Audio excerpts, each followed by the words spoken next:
Should You I don't need to do start? any recording now. And I'm coming over to you. Make host. Okay. Okay, I'm recording. You're hosting it. Okay, can you turn on your camera? Can you turn on so we see it? Yep, ready? Oh. Okay, so now we're recording, we're live? Rock and rolling. We're live. Okay, good. Well, thank you for joining. We're going to talk about Drupal configuration management, specifically Drupal 8.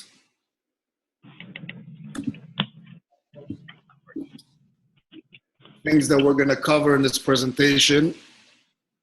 What is configuration management? How does it impact the software development lifecycle?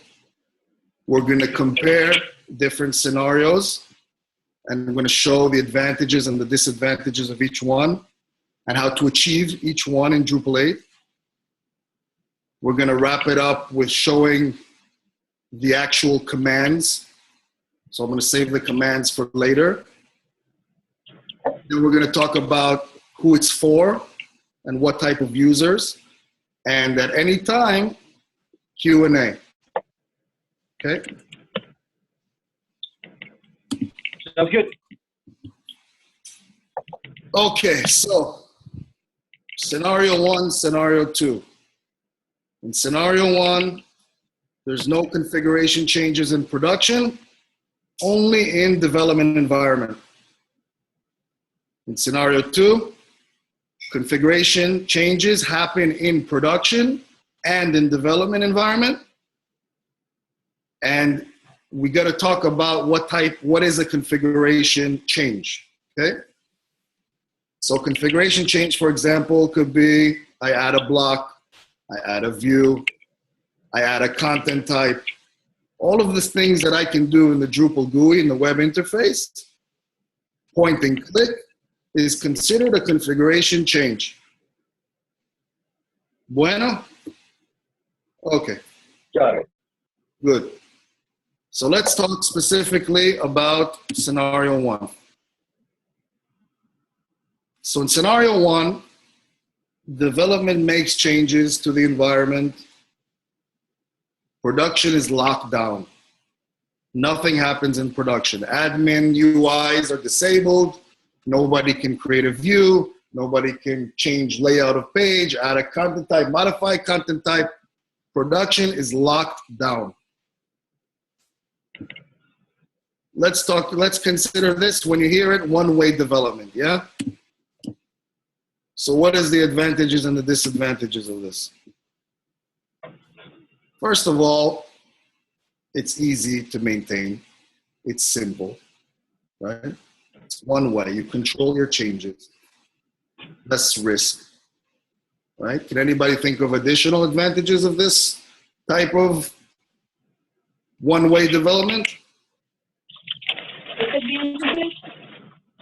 Yes, because I have this with my customers right now, Kent State, because they have a prod environment and they also have a sandbox environment, and they are currently going through a web redesign. And they were like, we're not going to have a content freeze. We don't want, and for a while they were like, we don't want to have to migrate content between prod and sandbox. But they were like, we have content editors where everything's stuff all the time. We just can't afford to stop development. So that's the disadvantage. People who want to keep doing stuff on their side. So places that have very strict governance tend to follow one-way development. Their production environment is very locked down, right? Everything is audited and approved, and it's very strict, right? So what are the cons? What are the disadvantages of this one-way development? One-way development. Sorry, excuse me? Highly disruptive. Yeah. Highly disruptive. So the disadvantage here, for example, could be that you move slower, right? You're waiting on a development life cycle that happens only in development environment to do things. It delays your progress. Another disadvantage here is that this, like I said, this requires a lot of control. This requires very strict governance. And in IT departments, that's not always, you know, something that's you can do. Many people don't have that type of discipline, right? This is, I think, where, to me personally, it's probably the most hurting, is that it doesn't take advantage of the admin interface in production. There's such a rich GUI to do things, to move fast. Why aren't we taking advantage of it? Why are we locking it down? Why are we putting control only in the hands of developers? We can give control to content editors, people who know what they're doing, or an admin of a site. And I'm not taking advantage of this admin UI, right? The other thing is that sometimes it's really unrealistic. You got to make a change in production. You have to have the admin interface. You got to do something. And that ability is there for a reason, right? And things sneak in, right? Makes sense? Yep. Yep. Excellent. Let's move to scenario 2. So scenario 2, production and development moves in parallel. Right? Production changes happening, development changes happening, and they're on 2 parallel paths, right?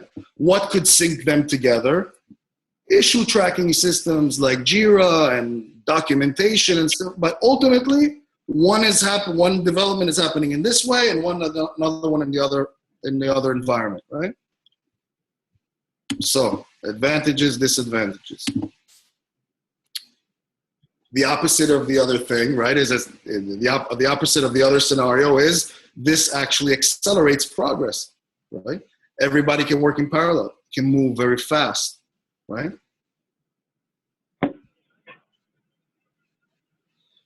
I personally like this way of development where both production and development is going on in parallel as long as people are communicating, right? And the most important to me is that make more money.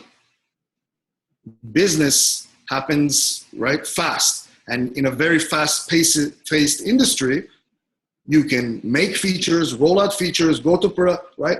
Mark Zuckerberg once said, if you don't, how does he say it? You don't break things, you're not moving fast enough, right? So people should not be scared of rapid progress. But for rapid progress to happen, you have to release control, right? Okay. Any questions? No? Yes?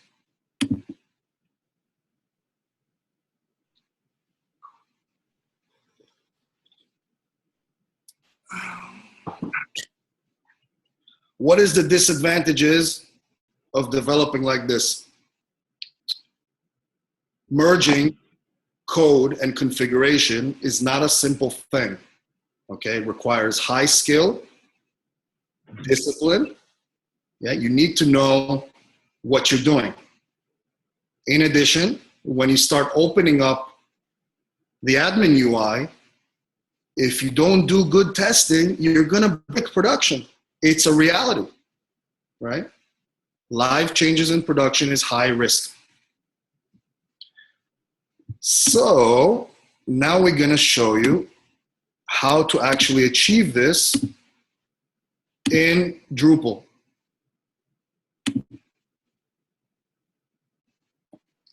Let's take a moment to breathe this in for a second.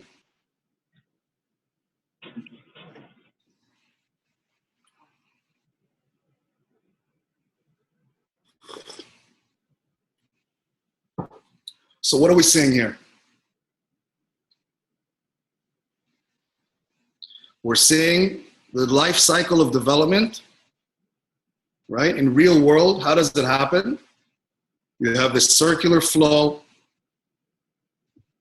Development goes to version control, gets deployed to production, back to development, refreshed, and again, and again, and again, right? This is the life cycle of development. Now, if you notice, there's numbers on each step, we'll call it, but they're not necessarily in the order of the cycle.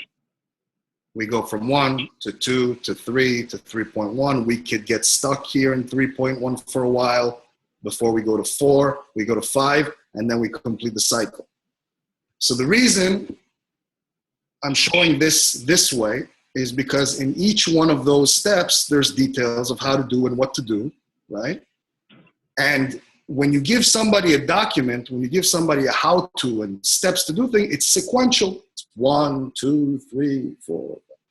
But in reality, the steps are happening in different places, creating a cycle, creating the development cycle.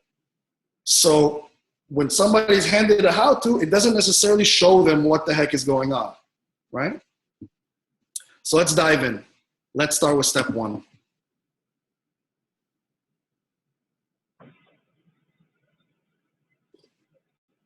So step 1, for all purposes, let's call it version 0.9, right? But pre-sync. So basically, we have a release out there.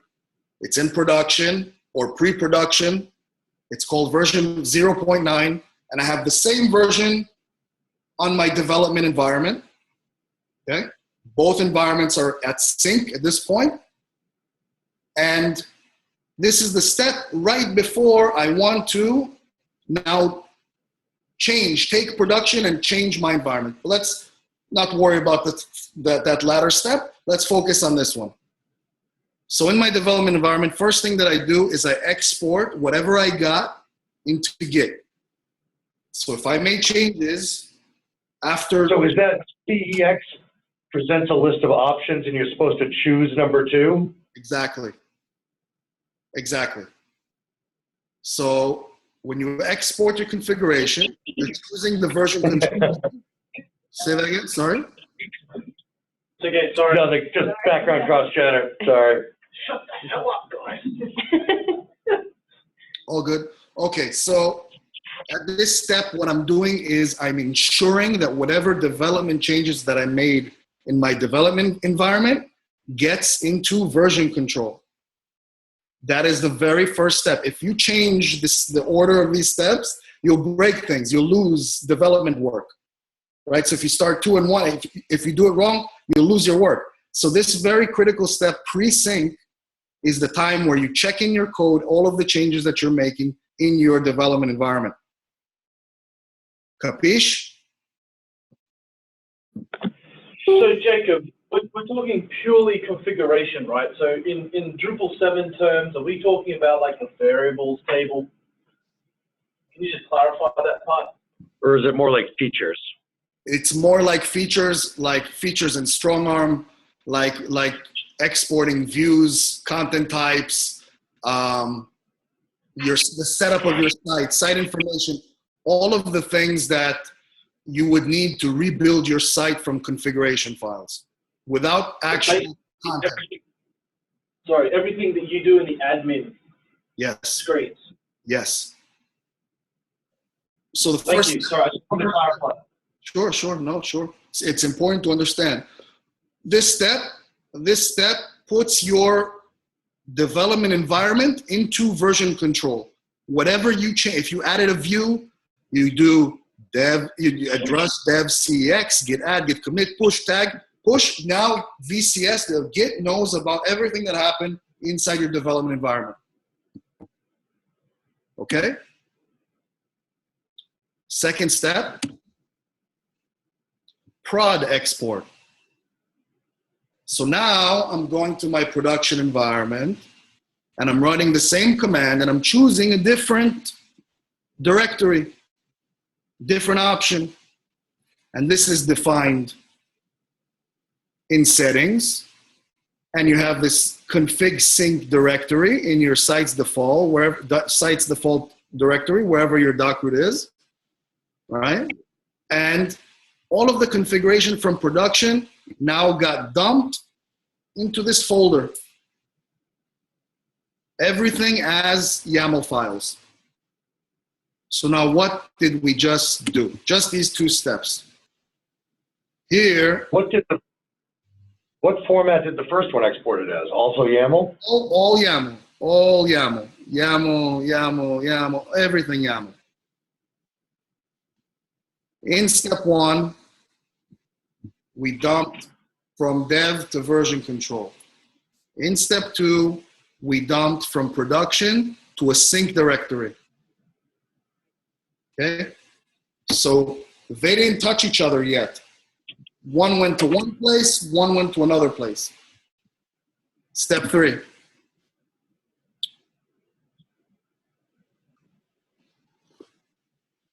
Copy and import. I'm running a copy command to take all of these YAML files from my prod sync directory, and I'm gonna put it in my dev sync directory. Then I'm gonna run on my development environment the CIM command, and this is the key. The CIM command imports all of these changes into my development environment. Okay, everything that was exported from production now gets into my development environment, and development, instead of all of the pointing and clicking that I would need to do, prod and dev are now equal. However, my version control system still has the export YAML from step one. I did not check in my code yet. Okay? So now what needs to happen? And let me just step back for a moment. The reason I put this 3.1 is because it's optional to scenario 2. If you were following one-way development, you would not go to 3.1, you would go directly to 4.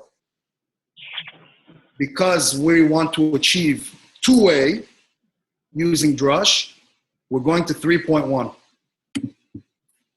This is where code merge happens, where an event like I just synced my prod environment into dev, and now it broke something, and it didn't really do what I expected it to do, and I don't really want that, and what I did in dev is better than what they did in prod because it's the same, achieves the same goal, but in a different way. Okay, let's not copy that file. Let's remove that file. Let's just copy what we want and then merge.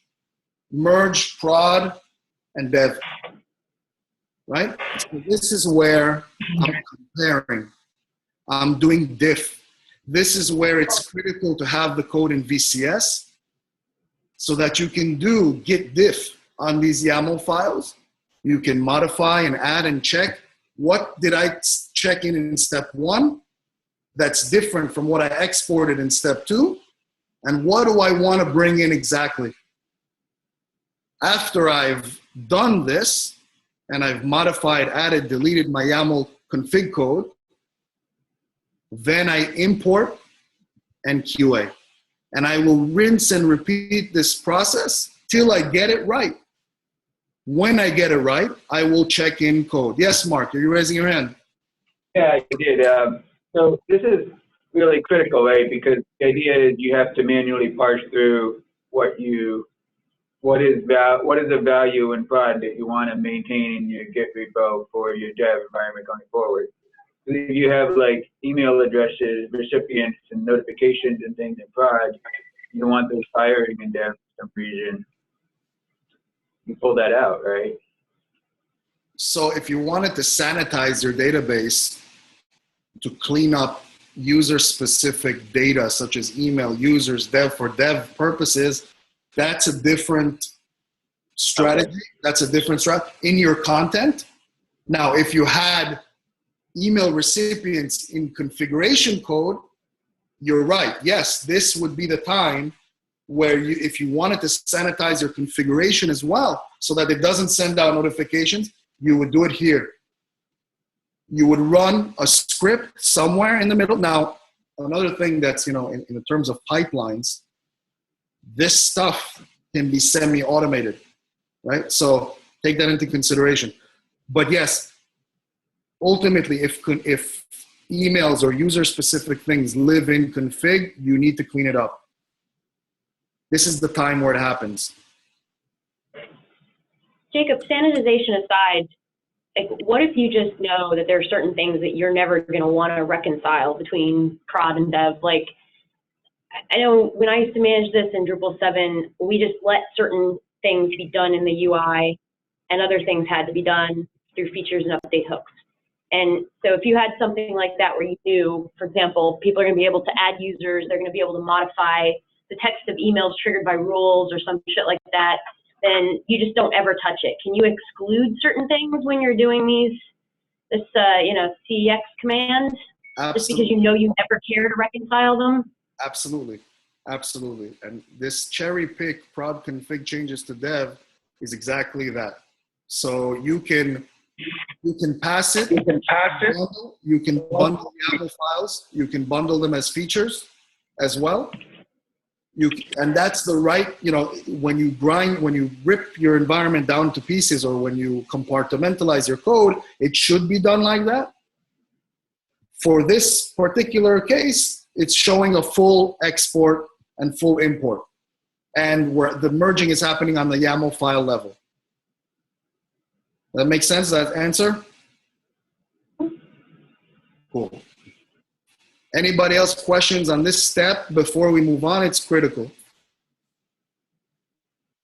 That makes sense. I think it's good. Good. Okay, so just before we dive into 4, again, dev configuration went to version control.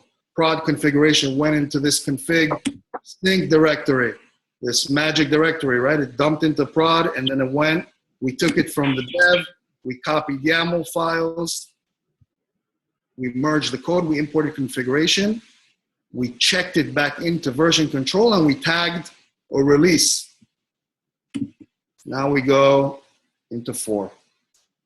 4, as you can see, is now version 1. Production changes came into dev. Right?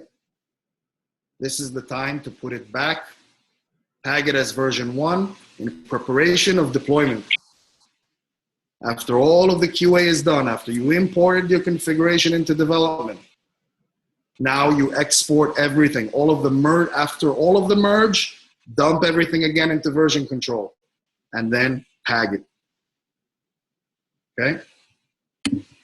So is an implication of this is basically you have to be running these things in live dev if you're going to use the Acquia cloud infrastructure as a true staging environment, like where you're doing this reconciliation? Because if it's dumping it out to the code base and you're checking it in, doesn't this break our whole model of forcing you to, or make you have to do it on a local box? So technically no, because even when you install Drupal with Acquia Dev Desktop or Drupal Console or whatever your flavor, whatever turnkey Linux it can be, it doesn't need to be anything related to Acquia. When you set up drush CX, it will ask you for a directory, and it will create the directories for you. So this feature is built into drush configuration management, and you can customize, and Acquia has customized the locations of these folders that fit with our Acquia cloud automation of deployment, but the person can set it up wherever he wants against any version control system that he wants, technically. Make sense? So just to summarize, in prod, where you're doing number 2, that's written to file system. Right. And Drupal can already do that. Right. Then when it comes back down, it's going into CVS. Right. And I was just saying, It's always going to happen. That is naturally how we deploy all things on Acquia Cloud anyway. So. Right. But you can't do this merging. You basically have to. The merge has to happen in an alternate environment. Right. But yeah, I guess if you can. Dev. As long as you can specify a location that's not directly into the code base, then you can download it, just like you did feature. So Jacob, I guess what we're talking about is in the dev environment, if we were doing that on Acquia. Okay, so here we go. Okay, so here, let's go back to here. So in this step, if it was a remote environment and you could not do CP because you're not in live dev, you would replace CP with SCP. Right. But you'd also have to put the site into live dev mode, right? If you had live dev, yes. If you had live dev, you could enable it. But like Jim's scenario is saying, I'm not living on the same box. CP can't work, and that's an excellent. And I will modify Jim this, and I will add SCP as well as an option here because it's very good. It's real world. If you were to on your production environment, export your configuration, right, into a directory that's prod, right, and it's on the file system server, right, it's on your server, to bring it in to your development environment. Here, it's no longer just a CP command. It's a whoa! It's a oh my god! It's a remote. That was good, huh? Your transitions are getting better and better. Incredible. Mark's holding onto his seat so he doesn't flip over. Yeah. So if it was on the server, if it lived on the server, you would do SCP to pull down your configuration file to your dev environment. Right. Okay. Very good. Thank you. Very good. Okay. So just real quick, again, version 1 is in version control. We did all of the merging, prod to dev, blah, blah. Time 2, step 5, deploy. Right? And this is very specific to your cloud. This can be an Acquia deploy with a drop down of that tag version 1.0. It can be Jenkins. It could be whatever, right? It can be anything. So this step is more generic, and this is where I leave it to the developers and specific to their environment. But the full life cycle of development with all of the drush configuration commands exist in this life cycle, right? Any questions? Good. Love it. Thank you. Nice job, Jacob. Appreciate it, man. So what would be the next step from like a configuration? If you're thinking about configuration, what would be the logical next step in the life cycle of this? Would this be a content thing? The next thing you'd start to review? Well, yeah, that's an excellent question. So what happens after after deployment, right? After deployment kicks in your post-production QA deployment procedures, right? So yep. after you run drush CIM into production in the prod, then that's the time, and I will actually add that. Thank you for pointing that out. I will add how to activate the configuration as part of the prod.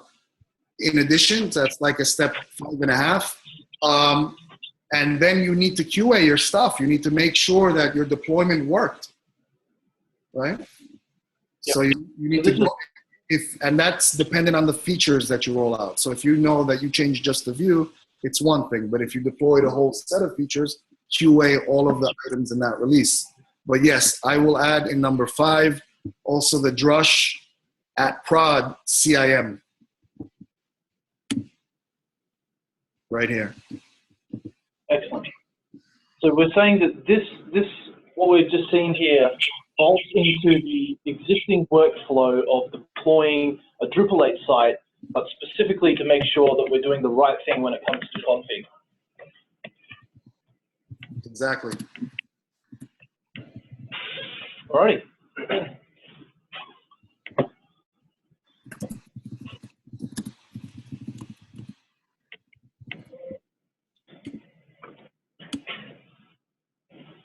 There you go. Thank you, Jacob. You're welcome. You can take your screen back, stop recording, do whatever you want. Do whatever you want. Okay, so we're going to go eat something before we fall down. I suggest you guys do the same. Perfect. It's been good morning. 3 sessions so far. Doing all right? Yeah. It's been great.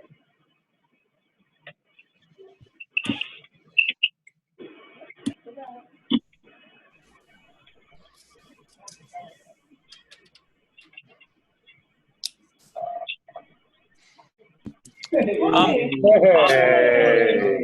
How's it going? How's it going? Good lunch, man. Yeah. Good timing. John, well,